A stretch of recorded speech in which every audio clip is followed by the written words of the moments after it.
Today I decided to go through every single ban list that we had in 2024 from January 1st all the way to December 9th and compile everything that was hit so we could take a look at a whole entire year of what happened with Yu-Gi-Oh! And this was such a year. And realistically, there is quite a bit to go over and talk about because we have, believe it or not, so many cards. We have 15 banned cards, 22 limited, 7 went to 2, and 28 went to 3. So that's 72 different cards. And I am not joking because this list is long, and I like to do this as a yearly tradition now. So let's get right into it and let's talk about it. So first off, we're going to be talking about the 3 most recent additions to the ban list, being Gimmick Puppet Nightmare, Jowgen the Spiritualist, and Original Sinful Spoil Snake Eye. These 3 were very unique hits that Konami did, and in my opinion, they are all good hits, but kind of late hits, especially Jowgen and Gimmick Puppet Nightmare. Both of those which should have been hit while ago, but they really didn't. And Original Sinful Spoil Snake Eye was hit because Snake Eye was super potent in a lot of decks.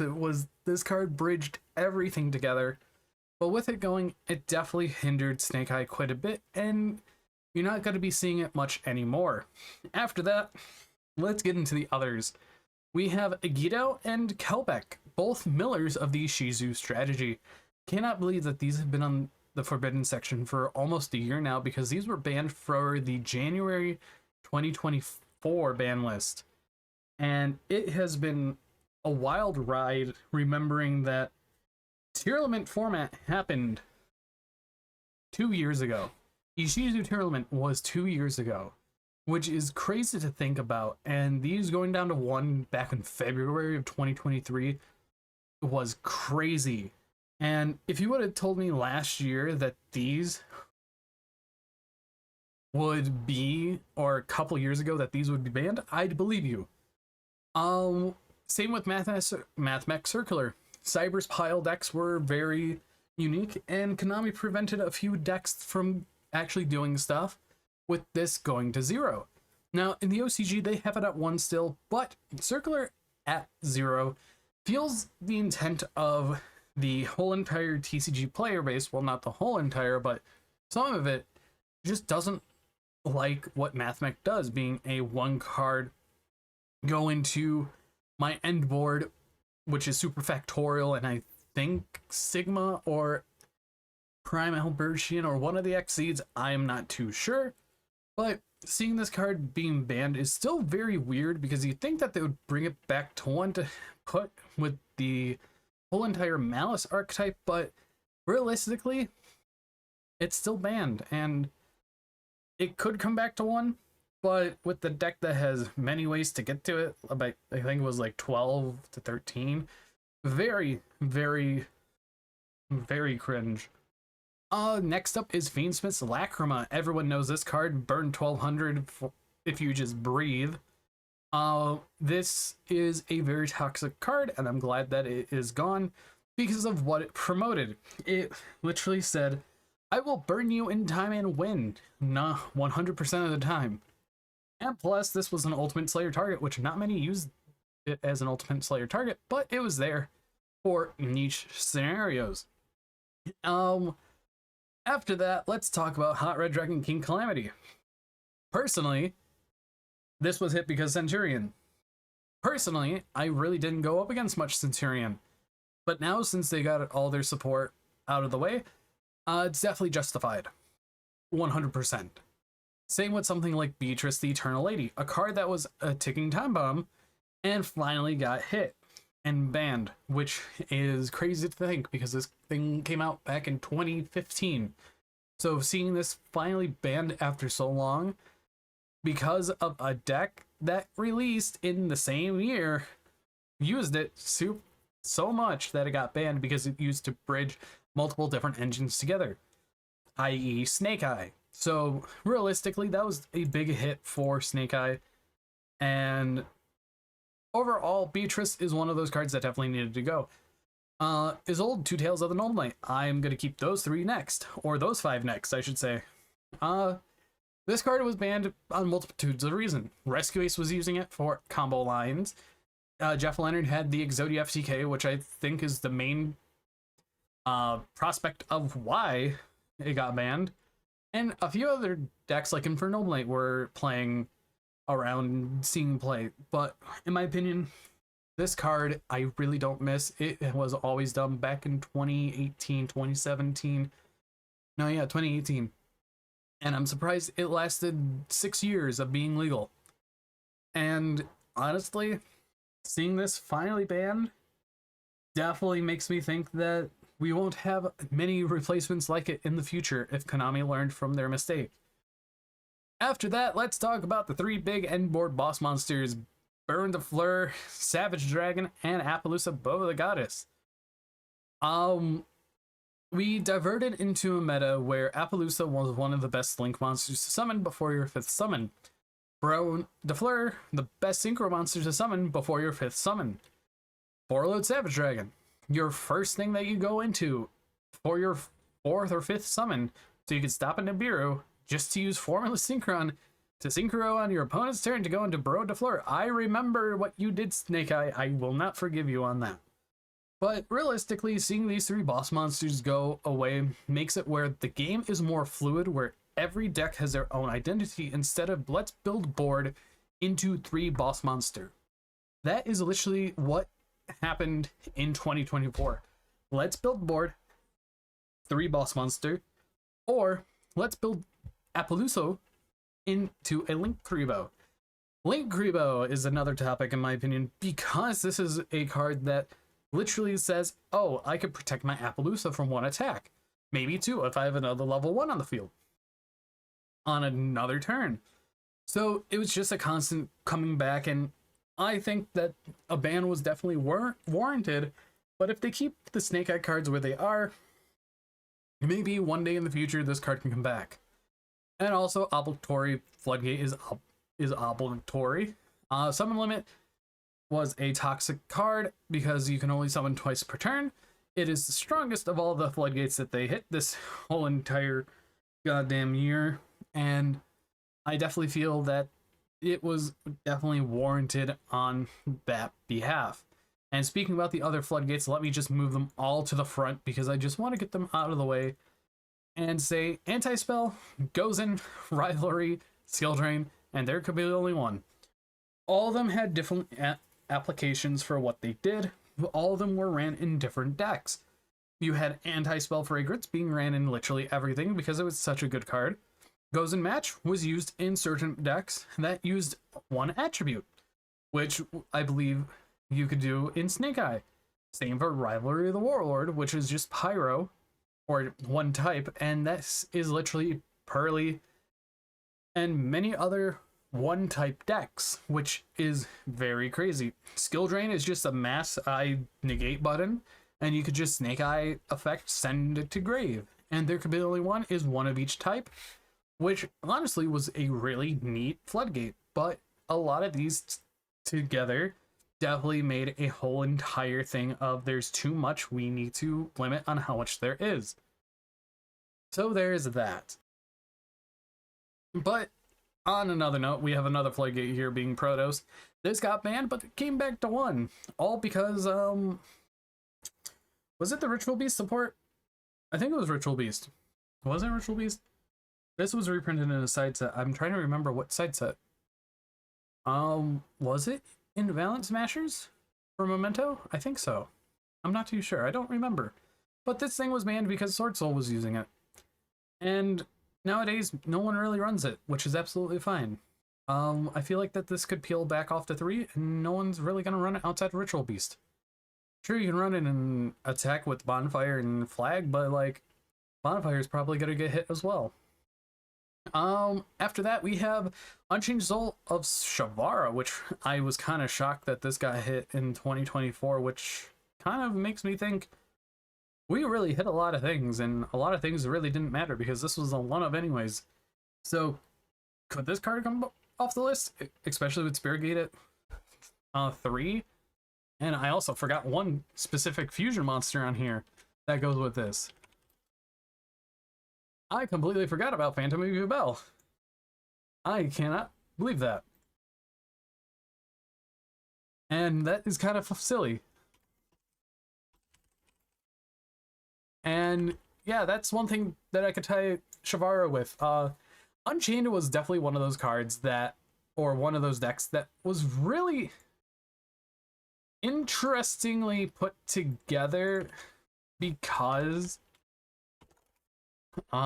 it's just Fiend Pile. It's Dragon Link. And it's just Dragon Link but for Fiends. That's how a lot of people explained it. And I'm all for different decks having their own way of just playing. And Phantom and Yubel was one of those interesting decks that was pushed that won Worlds.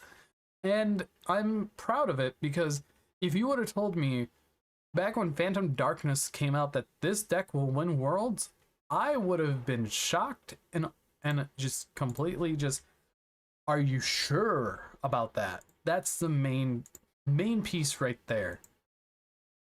But overall, Phantom of Yubel going down to 1 should have been definitely there since the start. Now, I want to get the 2 gimmick puppets out of the way because we had another FTK here with gimmick puppets. We had an FTK with Izzle. We had FTK with gimmick puppets. Such an interesting year. Honestly, you would be shocked to say that how much I was surprised with how much they printed for support wise. But outside of that, I'm really happy with how many decks got support and got to see the light of day. Once again, like the new Heraldic Beast support that's being played with Raziel. And I'm definitely happy that Heraldics are actually playable now in a sort of way as a small engine just to handle it more. After that, let's talk about the Tenpai cards. Tenpai was a mistake. It should have never been a deck of what it did. It was a super cheap and budget deck that a lot of people had. It was, I think, you literally could cost you $100 total. You didn't even need Trident Dragon, and it was just $100. Chandra is common. Senjin Kaiman, common. And Senjin Summoning, all common. All 3 of these are now at 1, and it's kind of crazy to think about. And in my opinion, definitely all 3 are worthy limits. Even though the deck is still there, it is still playable. You just have 6 less starters and 6 less ways to get into the game. But there are replacements that you could play, like Masked Dragon that people have been testing out. But there's a lot that you could definitely try out and do with the whole entire Tenpai deck, and you can even make it as an engine just for Synchro, or even a Link fodder engine, which is relatively very useful. Snake Eye, Ash, and Poplar are here because they're both very great starters. Normal Ash, get Poplar. Summon Poplar, get OSS. Literally, we have all the pieces on the ban list from that combo, and it's crazy to think about. People were hoping that Flamberge would get banned, but no. That's one point that I wanted to bring up about that. We had Dibelstar and we had Flamberge all in the whole entire Rarity Collection Bonanza with Bonfire. None of those got hit. What wasn't in Bonanza? Original Simple Spoil Snake Eye. So that led to me to think that this would have gotten banned over anything else. In my opinion, should this have gotten banned? In my opinion, no. They should have limited something else, like maybe Dibelstar and Wanted, because people still can play them, they could still use them, but they probably want to keep it around for the new wave of the White Forest Azamina stuff that's coming out in Supreme Darkness, and we're probably going to get more in Alliance Insight, judging on how past lore patterns are. So that is one thing to think about for futures, so they kind of wanted to cut Snake Eye out of the picture so you can play your Azamina White Forest or your Goblin Biker deck without having to use all these other cards. Even though Goblin Biker is technically a good deck into this format, with Raziel being an actual deck. Afterwards, we have Sunvine Healer and Dryas. It does not feel like that both of these were from this year. Sun Avalon is the EU special, and honestly, I am all for it, even though plants aren't really that good anymore, even though they could still pop up here and there. So there's that.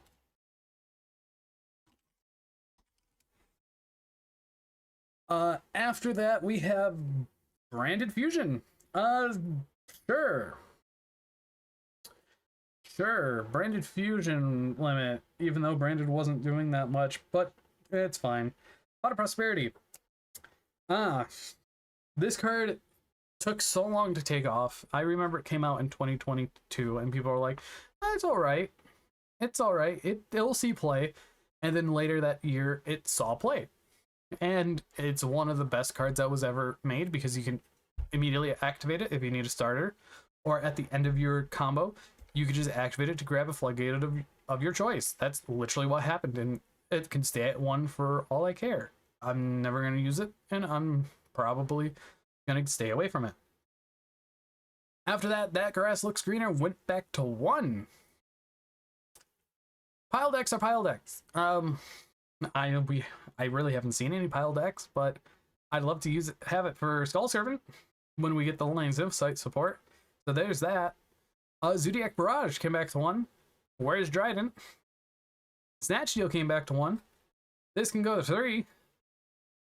But where's Dryden? Chicken Game will come back to 1. It's another Upstart Goblin. But where's Dryden? Okay, enough of that. Snatch Deal is just another mind control card that targets, so in my opinion, it could come back to 3. Chicken Game is a card like Upstart Goblin. It is used in decks like Exodia, but in my opinion, it could also come back to 3, and people probably won't play it. And let's now get into the semi-limits. We have Perform Hell Monkey Board. Well, realistically, a lot of these are going to be going back to 3 on the next list. Monkey Board, Tsuchinoko, Jackalope, Cyberjar, and Ava, all going to 3 on the next list, which is, in my opinion, fine.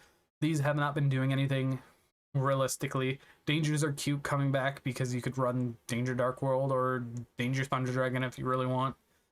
Pearly, Delicious Memory, and Sleepy Memory. Delicious went to 1, then to 2, and then Sleepy went from 3 to 2. So these could definitely probably go back to 3. Pearly isn't the best as it could be, and especially going into this newer format,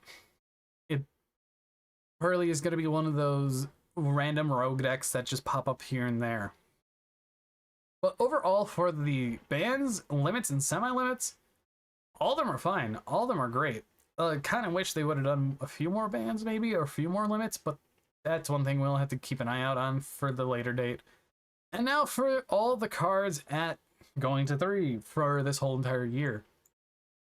The Shell Shock of a Century, all the Dragon Rulers are back at 3.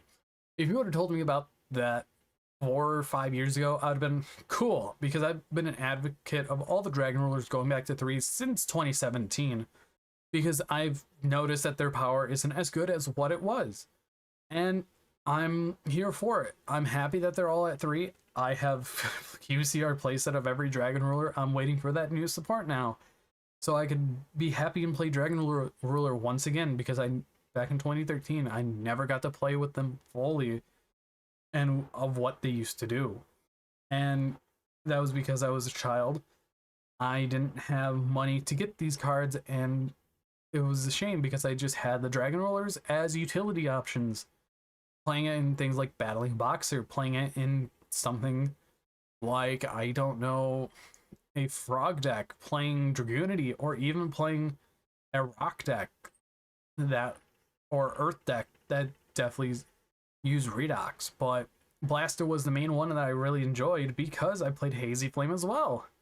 So it has more tie-in to me being Battling Boxer and Hazy Flame. And it sticks with me. Even though this is my favorite Dragon Ruler, I do have to give props to Tidal. Tidal is my second favorite because of what it is, and I also played Mermail at a time. So there's that. After that, we have Cashier Unicorn. Should have went the other way, but I'll take what we can get for now. Any other meta opening Spirit Gate went from 3 to 1 to 3, which within the span of 3 months, which is fine. After that, let's talk about everything else. Pinkertops was at 2 for quite some time. They wanted to sell Kashtira, but now, since Kashtiras are done, they put Pink to 3. Magispector Unicorn Kieran. This was at 1 to 2 to 3 the whole entire year. And I'm happy it's back at 3 because I can play Magispectors, a deck that I really enjoy. And I got to play Magispector with Kieran, and it was so much fun because having that extra disruption really, really changes things. And I'm happy about that. Destiny Hero Militia is coming back to 3. Beatrice is gone. Isolde is gone. You don't need to worry about that anymore. Same with Armageddon Knight. I'm still waiting on Dark Grepher though. I can't ask for everything, but I got Armageddon Knight back, and I also got Orcust Heart Pourer back to 3, and I'm happy to see it finally back at 3 because Orcust was my favorite deck from Soul Fusion into 2019. I played Orcust so much, I think I racked up over 1,000 hours in the deck because of how much I played it. And I was actually a little saddened when Heart Pourer got banned because it was my favorite deck. It was one of my decks that I was always the go-to. And seeing it just be thrown out was sad. And in my opinion, they went too hard on the 2020 January list that a lot of the cards that they banned on that list are now back at 3, like Heart Pourer, like Engage, Mirage Zalio 2, Thunder Dragon Colossus, Ib, and Denlong. All of that, I think Denlong, and even limiting Lunalight Tiger, the list after, all these cards are back at 3, which is mind-boggling to me. They even hit Mind Control back in 2020. So there's that, along with so many other cards, which is crazy to think about. This whole row of cards from Orcust Heart Pourer to Mind Control were all in the span of 2 ban lists, which is crazy to think that they're all back at 3. And especially with stuff like Terratop, this was limited back in 2017 because of Zodiac. It's at 3 now, and we still don't have MX Saber Invoker, but I'll take what I can get for now. Infernity Archfiend's back at 3. Now, where's Infernity Barrage? Or, I mean, not Barrage. Infernity Launcher. Where's that at? I definitely want to see that come back to 3, but still, Infernity won't do much. Rescue Ace Airlifter, this was limited just so they can protect, what was it, Snake Eye? But now it's back at 3 because they banned Original Sinful Spoil, which makes a lot of sense. Performance Plushfire back at 3. I love my plushy boy, and it even has a new errata, which I'm fine with. We're getting the reprint coming in Maze and the Masters, so this is here, but where's Summon Sork? Man, I'm making a lot of one-liners that I'm overusing. Where's Trident? Where's Summon Sork? Where's Dark Grepher? It's just a lot. Red Rose Dragon is finally back at 3 because whoever the hell decided let's limit it back in Adventure Days was a good idea instead of just banning Halka Fibrax. They banned Link Cross. This should have came back long ago. Ancient Fairy Dragon came back with a new errata, so that's 3 cards in the span of last year that got an errata, which is fine. Pot of Desires went from 2 to 3, went from 3 to 2 to back to 3, so that's completely fine. Upstart Goblin, it's back at 3. Spellbook of Judgment, this should be up with the Dragon Rulers because all 5 of those got they should be the baby rulers, but no. The adult rulers are here, and Spellbook of Judgment is there. They all released the same time back in 2013, and now they're all back at 3. And it's crazy to think about. Sprite Starter. Sprite's actually a good rogue deck, in my opinion, and it could be potent.